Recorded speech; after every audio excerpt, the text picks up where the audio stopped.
શ્રી પ્રતાપરુદ્ર હનુમાનજી મહારાજના સાનિધ્યમાં અને દત્ત પરંપરામાં પ્રગટેલ તમામ ચેતનાઓનું પ્રગટ સ્વરૂપ એવા ભગવાન ઔદુંબરની છત્રછાયામાં અવધૂતિ આનંદના પારાયણના માધ્યમથી અવધૂતિ ગંગામાં માનસી સ્નાન કરવા માટે અત્રે ઉપસ્થિત સર્વે ભક્તોના હૃદયમાં બિરાજેલા ગુરુ મહારાજના ચરણમાં પ્રણામ. ભજન નંબર 162 આ પણ અવળવાણીનું જ ભજન છે. આમાં કહે છે, બેઠો બેઠો ભાડે રે જોગી બીજું કંઈ ના કરે. એટલે જેને આત્મજ્ઞાન થઈ ગયું છે, આ બાવાની જ વાત ચાલે છે. આ પણ તો બાવો વડલા બેઠો છે, પછી શું કરે છે તે હવે અહીંયા આવે છે આગળની વાત. આ ભજનમાં બેઠો બેઠો ભાડે એટલે આખા જગતની બધી પ્રવૃત્તિને તટસ્થ ભાવે જોયા કરે. સારું થાય તો અરખાય નહીં, ખોટું થાય તો નારાજ થાય નહીં, અમ્પાયરની જેમ સાક્ષી ભાવે રહે. એટલે કે બેઠો બેઠો ભાડે ખાલી જોયા કરે, બીજું કંઈ ના કરે. અને અષ્ટમ પષ્ટમ બોલે, અવળવાણીમાં બોલે. અષ્ટમ પષ્ટમ એટલે પણ એની વાતો ચિત્તને હરી લે. એ જે બોલે ને તે બધી વાતો ગમે સાંભળવાની. આ બાવાની આત્મજ્ઞાનીની વાતો. પછી કહે છે, શિયાળે થરથર તનુ કંપે ટાળ અતિશય વાય અને કાચમાના રૂવાડા કેરી ગોદડીએ શીત જાય.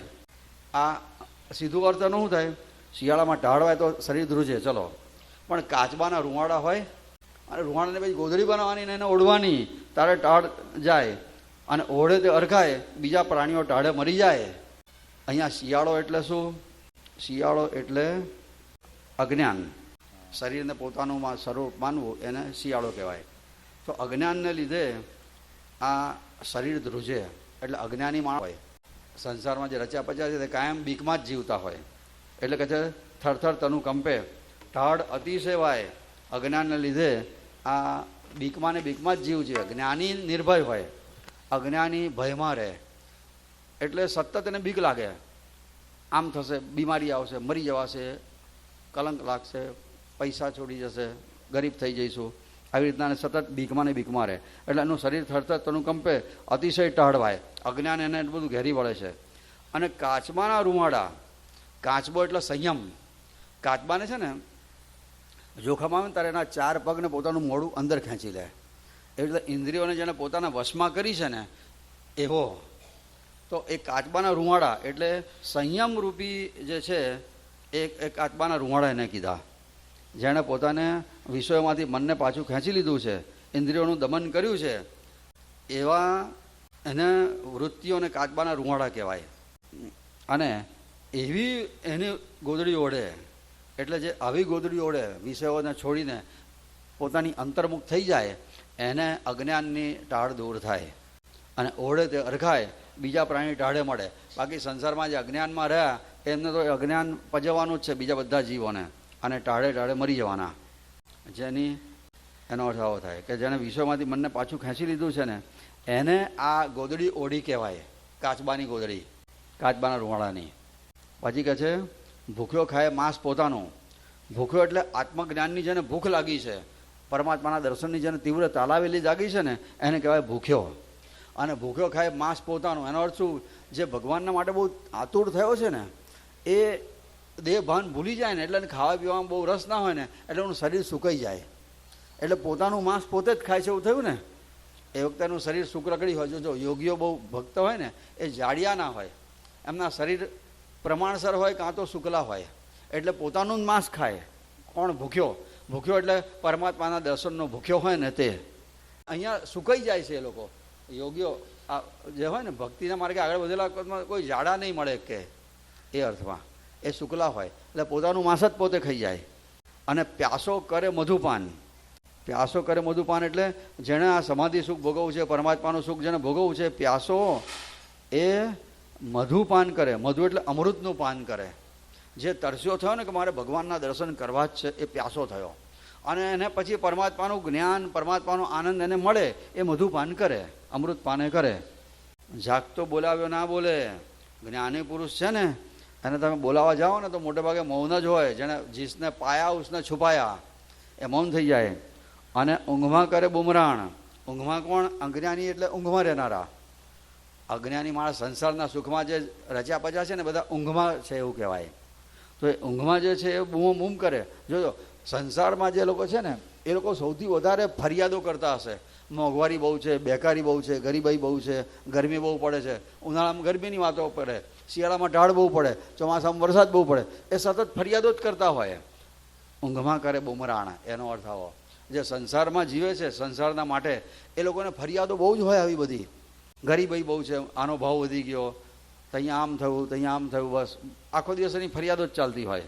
ઊંઘમાં કરે બુમરાણ. ઉજાગરે મારે, ઉજાગરે મારે એટલે પણ જે ઉજાગરા કરે છે ભગવાનના માટે, જે જાગી ગયો છે એ ઉજાગરો કરે છે.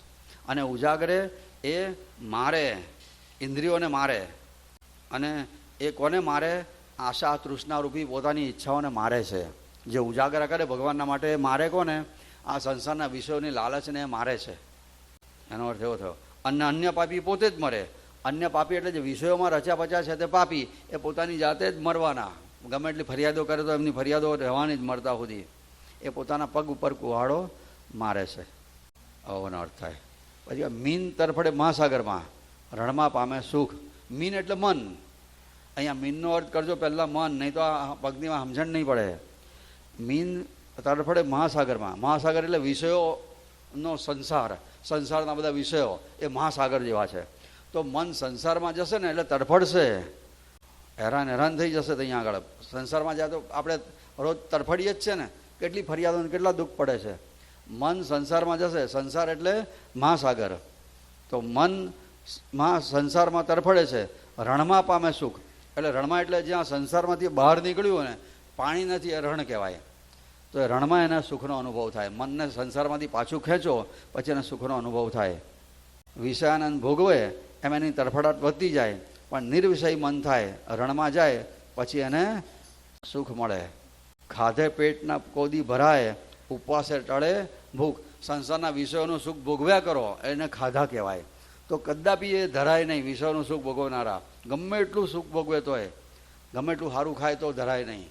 એ અર્થમાં લખ્યું છે. ખાધે પેટના કોદી ભરાય, ઉપવાસે ટળે ભૂખ. એટલે સંસારના વિષયોનો સુખનો ત્યાગ કરે તો એની ભૂખ મરી જાય. પછી એને સુખ ભોગવવાની ઈચ્છા ના થાય. પહેલાં ત્યાગ કરવો પડે, પછી વૈરાગ આવે. સંસારના વિષયોને છોડે પછી એને વૈરાગની મજા માણવા મળે. ઉપવાસ કરે ત્યારે વિષયોના સુખની ભૂખ મરી જાય એની. ભણેલો ત્યાં ભૂલે. ભણેલા ભૂલે એટલે જે ખરેખર ભણેલા છે ને એ તો સંસારને છોડે જ નહીં, એ ભૂલા પડે સંસારમાં. અને અભણ કરે તો મોજ. અભણ એટલે સંસારનું જ્ઞાન જેને નથી એ અભણ. જેને ભગવાનનું જ્ઞાન છે અભણ. સંસારનું સુખ જ્ઞાન નથી, સંસારનું વ્યવહારિક જ્ઞાન નથી, એને અભણ કીધો. તો એવો અભણ ભગવાનના ભજનાનંદમાં મોજ કરે. અને જે ભણેલો છે, સંસારના વિષયોનું જેને જ્ઞાન છે, સંસારનું વ્યવહારિક જ્ઞાન જેને છે ને એને કહેવાય ભણેલો. તો ભણેલો ત્યાં ભૂલ થાય અને અભણ મોજ કરે. પછી એ પશુપાળ તો પડે નરકમાં અને ખાટકી વૈકુંઠ જાય. આવું કોઈ દાડો સાંભળ્યું છે? પશુપાળ એટલે કોણ? ઇન્દ્રિયો એ પશુ છે. અને પશુ ઇન્દ્રિયોને જે લાડ લડાવે ને એને પશુપાળ કહેવાય. જે સારું સારું ખાય, સારું સારું પહેરે ઓળે, બધું સંસારમાં રહે ને બધા પશુપાળે. ઇન્દ્રિયોના જે પશુઓ એટલે ઇન્દ્રિયો, અને ઇન્દ્રિયોના લાડ લડાવે એને કહેવાય પશુપાળ. તો પશુપાળ જે ઇન્દ્રિયોના લાડ લડાવે નરકમાં જાય અને ખાટકી વૈકુંઠમાં જાય. ખાટકી એટલે જે ઇન્દ્રિયો પર દમન કરે, સમદમ. ઇન્દ્રિયો માગે ના આપે, શરીરને ટકાવવા પૂરતું સુખ આપે, એને ખાટકી કહેવાય. બધી ઇન્દ્રિયો પર જુલમ કરે એને ખાટકી કહેવાય. એ વૈકુંઠમાં જાય. લખપતિ તો ભૂખે મરે. લખપતિ એટલે જેને ઈચ્છાઓ પૂરી, લાખો ઈચ્છાઓ છે, લાખો આશાઓ છે, એને લખપતિ કહેવાય. હજુ મારી આ ઈચ્છા છે, હજુ મારી આ ઈચ્છા છે, હજુ મારી ઈચ્છા. આશા તૃષ્ણાઓના જમેલા જેણે ભેગા કર્યા છે એને લખપતિ કહેવાય. તો એ લખપતિ ગમે એટલા સુખ ભોગવે તોય છતાંય તૃપ્ત થાય જ નહીં, એટલે ભૂખ્યો મરે. અને માલ ભિખારી ખાય. ભિખારી એટલે કોણ? જેણે આશા તૃષ્ણાઓ તો ત્યાગ કર્યો છે, આશા તૃષ્ણા રહિત એ ભિખારી. એ ભિખારીને ભજનાનંદનો માલ ખાવા મળે. ભજન કરીને આનંદ મળે, ભજનાનંદ રૂપી માલ ખાય. આવું કહે છે. અણસારે સમજાવ્યું. બાપજી કહે છે આ ઈશારામાં કીધું છે, અનુભવી માણસોનો અર્થ સમજાઈ શકે, અર્થ કરી શકે. આવું કહે છે. ડગલે ડગલે બાવળને કેરા. કેરા એટલે કડવાક પેલા કેરા હોય ને તે. ડગલે ડગલે એટલે નકલી ગુરુઓ. આ બાવળ ડગલે ડગલે આ નકલી ગુરુઓ હોય. બાવળને કેરા જેવા ઘોંચાય અને કડવા આવા ગુરુઓ છે બધે. ચંદન વિરલું સાચો ગુરુ અવધૂત તો કોઈક જ હોય, ચંદન વિરલું હોય. અને કલ્પદ્રુમ તો કોડમાં, અને એમાં સાચા તમને મળે. ચંદન બહુ ઓછા હોય પણ કલ્પવૃક્ષ તો એક જ હોય મહડ. કલ્પવૃક્ષ એટલે અવધૂત અને ચંદન એટલે સાચા સદગુરુ. આવડ એટલે કોણ? આ બધા ઢોંગી ધૂતારાઓ, કંઠી બંધાવો, દીક્ષા લો અને કબર મૂકીને જાઓ, એ બધા બાવળિયા. ડગલે ડગલે બાવળને કેરા. ચંદન તો કોક જ હોય, સાચા સદગુરુ કોઈક જ હોય. અને એમાં કલ્પવૃક્ષ જેને પરમાત્માની પ્રાપ્તિ કરી છે એવા સદગુરુ તો કરોડોમાં એક હોય. અને બહુ પુણ્ય ભેગા થાય ત્યારે એમના દર્શન થાય. અને એમના દર્શન થાય પછી જન્મો જન્મનું દળદર આપણું દૂર થાય. જન્મો જન્મના આપણે ભિખારી છે. દળદર એટલે ગરીબાઈ. આપણી શેની ગરીબાઈ છે? ભજનાનંદની ગરીબાઈ છે.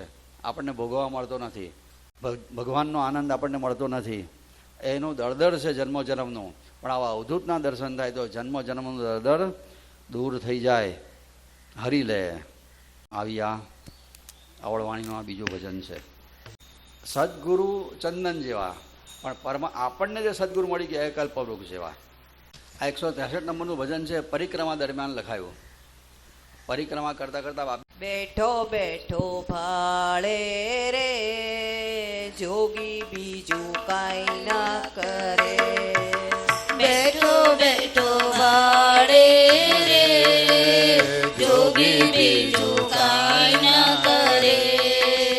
અષ્ટમ પષ્ટમ બોલે રે વાતો એની ચિત્ત હરે. અષ્ટમ પષ્ટમ બોલે રે વાતો એની ચિત્ત હરે. બેઠો બેઠો ભાળે રે જોગી બીજું કાંઈ ના કરે. બેઠો બેઠો જોગી બીજું કાંઈ ના કરે. શિયાળે થર થર તનુ કંપે ટાળ અતિશેવાય. શિયાળે થર થર તનુ કંપે ટાળ અતિશેવાય. કાચબાના રૂવાડા કેરી ગોદડીએ સિક જાય. કાચબાના રૂવાડા કેરી ગોદડીએ શીખ જાય. ઓડી તે હરખાયો રે બીજા પ્રાણી ટાળે મરે. ઓડી તે હરખાયો રે બીજા પ્રાણી ટાળે મરે. બેઠો બેઠો ભાળે રે જોગી બીજું કાંઈ ના કરે. બેઠો બેઠો ભાળે રે જોગી બીજું કાંઈ ના કરે. ભૂખ્યો ખાય માંસ પોતાનું પ્યાસો કરે મધુપાન. ભૂખ્યો ખાય માંસ પોતાનો પ્યાસો કરે મધુપાન. જાગતો બોલાવ્યો ન બોલે ઊંઘમાં કરે બુમરાણ. જાગત બોલાવ્યો ન બોલી ઊંઘમાં કરે બુમરાણ. ઉજાગરે મારે રે અન્ય પાપી પોતે મરે. ઉજાગરે મારે રે અન્ય પાપી પોતે મરે. બેઠો બેઠો ભાળે રે જોગી બીજું કાંઈ ના કરે. બેઠો બેઠો ભાળે રે જોગી બીજું કાંઈ ના કરે. મીન તરફડે માં સાગર રણમાં પામે સુખ. મીન તરફડે મહાસાગર રણમાં પામે સુખ. ખાધે પેટન નો કીધ ભરાય ઉપવાસે ટળે ભૂખ. ખાધે પેટ ન કોધી ભરાય ઉપવાસે ટળે ભૂખ. ભણેલો ત્યાં ભૂલે રે અભણ તો મોજ કરે. ભણેલો ત્યાં ભૂલે રે અભણ તો મોજ કરે. બેઠો બેઠો ભાળે રે જોગી બીજું કાંઈ ના કરે. બેઠો બેઠો ભાળે રે જોગી બીજું કાંઈ ના કરે. પશુ પાળતો પડે નરકમાં ખાટકી વૈકુંઠ જાય પશુ પાળતો પડે નરકમાં ખાટકે વૈકુંઠ જાય લખપતિ તો ભૂખે મરે માલ ભિખારી ખાય લખપતિ તો ભૂખે મરે માલ ભિખારી ખાય અણસારે સમજાવ્યું રે અનુભવી અર્થ કરે અણસારે સમજાવ્યું રે અનુભવી અર્થ કરે બેઠો બેઠો બાળે રે જોગી બીજું કાંઈ ના કરે બેઠો બેઠો વાળે જોગી બીજું કાંઈ ન કરે ડગલે ડગલે બાવળ કેરા ચંદન વિરલું કોય ડગલે ડગલે બવડ ઘેર ચંદન વિરલું કોય